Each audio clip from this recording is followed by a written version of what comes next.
This video will guide you through the activity that's titled Normal Distribution Part 1, Practice.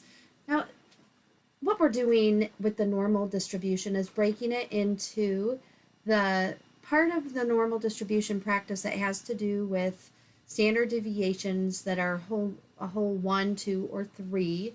And then when we get to part 2 in another week, we'll look at some other examples that fall outside of that.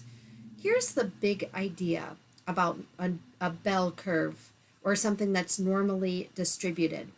What happens is we see that the information is the data, whatever it is that is being shown in the graph. So for example, the heights of 10-year-old boys or the heights of 10-year-old girls. There's a mean height that most, let me highlight that we could say most children that are that age and that gender are this height. And when something's normally distributed, the mean, the median, and the mode all come together. So that medium place, that median number is also the mean, which is also the most popular or most common height. And then what happens when we look at how the data is dispersed, we see that 68% of all the data falls within one standard deviation. So just because talking about height is an easy reference point, what we could say is if we knew what the mean height is for a 10-year-old girl, then 68% of all 10-year-old girls would be within this range of heights. So they would be within one standard deviation of the mean height. So it's important to notice these percents. If we go 2 standard deviations out, then now we're going to capture 95% of all the children. So 95% of all 10-year-old girls are within 2 standard deviations of the mean height. So you see, this is why when you look at a class of children, let's say 4th graders, most girls in that 4th grade class are very close in height. That's because height by gender is normally distributed.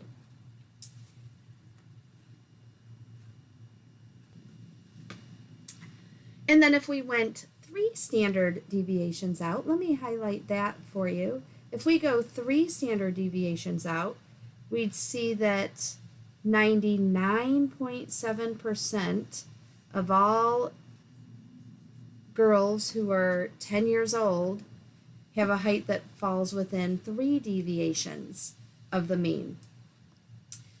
These 3% are what we call the empirical rule, and they're important to maybe make note of. The empirical rule for the normal distribution.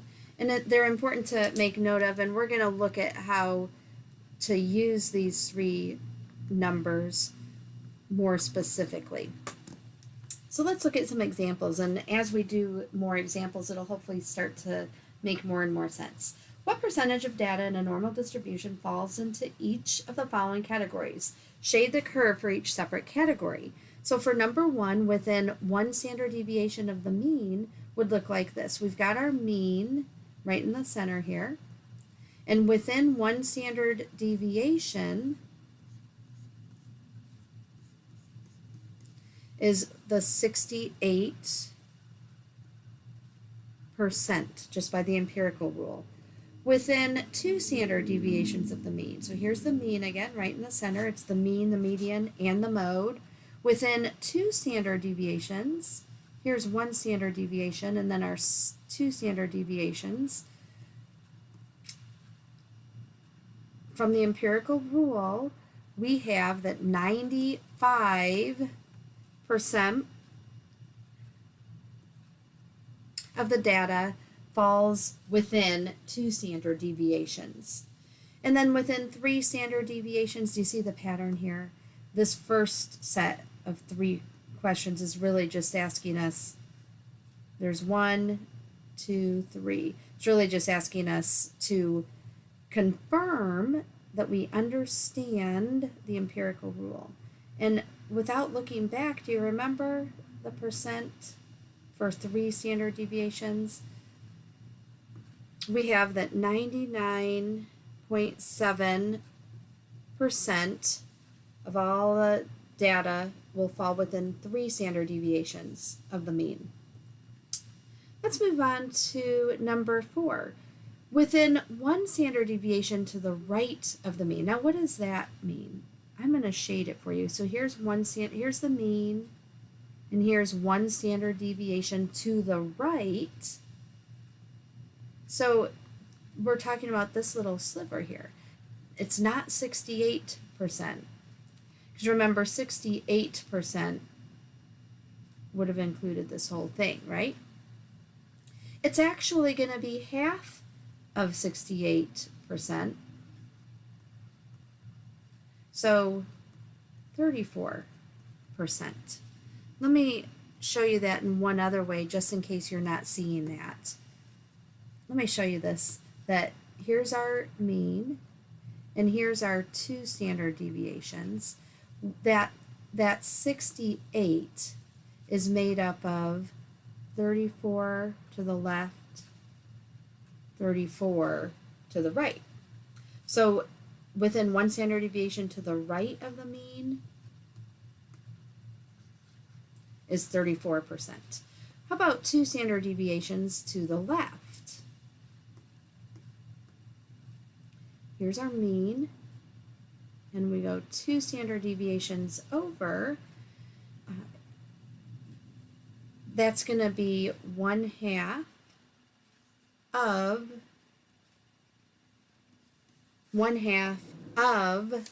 95, so that's going to be 47.5.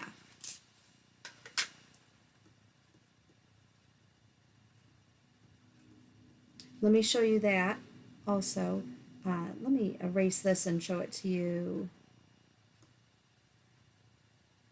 all together. So here's our mean, and then we have 1, 2 standard deviations, but I'm going to make these lines go away. So we'll see, we need to know that that's 2 standard deviations and not 1, but I'm going to erase the line so we can see this. If we're 95% all the way across,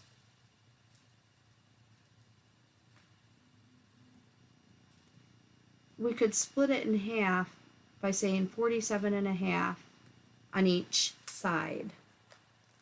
And that's where, and if you added those up, 47.5 times 2, or 47.5 plus 47.5, would get to the 95.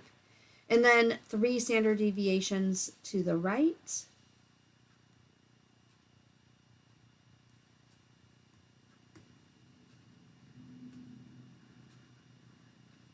Is going to be, you guessed it, 1/2 of 99.7. So that is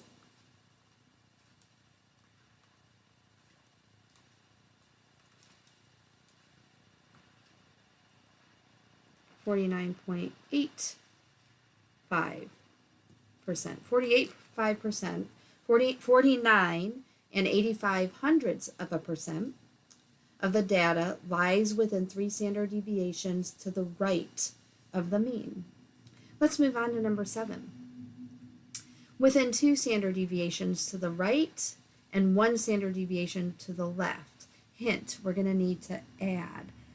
So what would this look like? I'm going to sketch it first. Here's our mean, and here 2 to the right, 1 to the left. This is going to get a little bit tricky. there's a number of ways we could do this.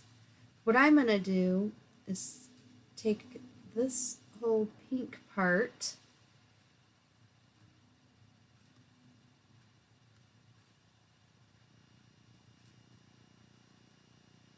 and say that that's half of the 95. And we talked about that one earlier, and that was 47.5. And then let's look at this other part. Do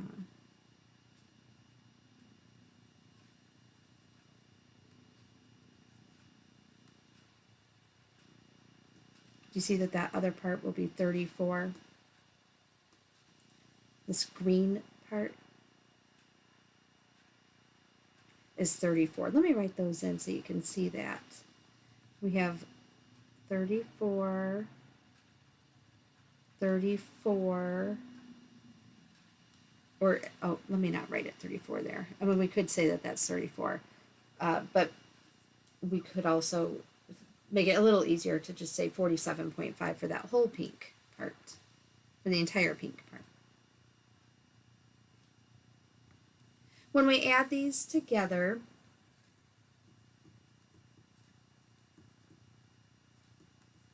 $47.5 plus the 34, we see that 81 and 0.5% falls in that area. Do you see how you can continue this within one standard deviation to the right and 2 to the left?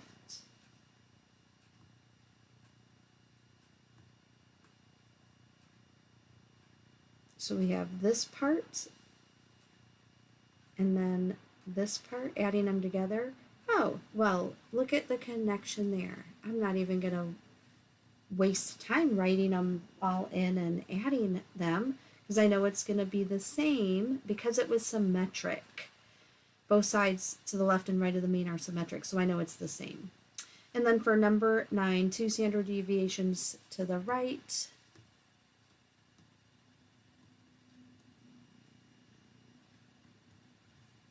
and 3 to the left. We could take each of these different pieces, so 3 to the left, and then add that to 2 to the right. And I'm going to leave that for you to do the adding. More than one standard deviation from the mean. Now here's one we haven't seen before. More than one standard deviation.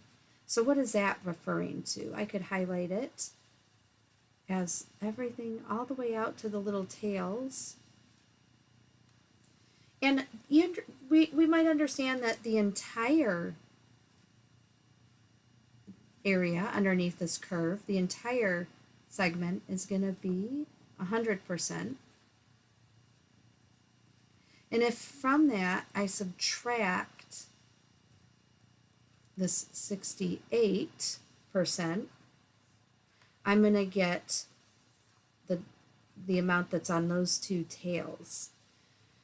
More than 2 standard deviations from the mean. Oh, here's the mean again.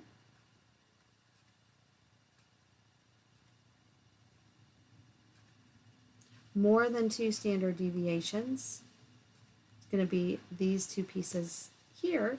So again, I'm going to subtract because I'll use that this piece in the middle is 95. And if I subtract that 95 from the 100, I'll be able to see what those two tails are. And then more than 3 standard deviations.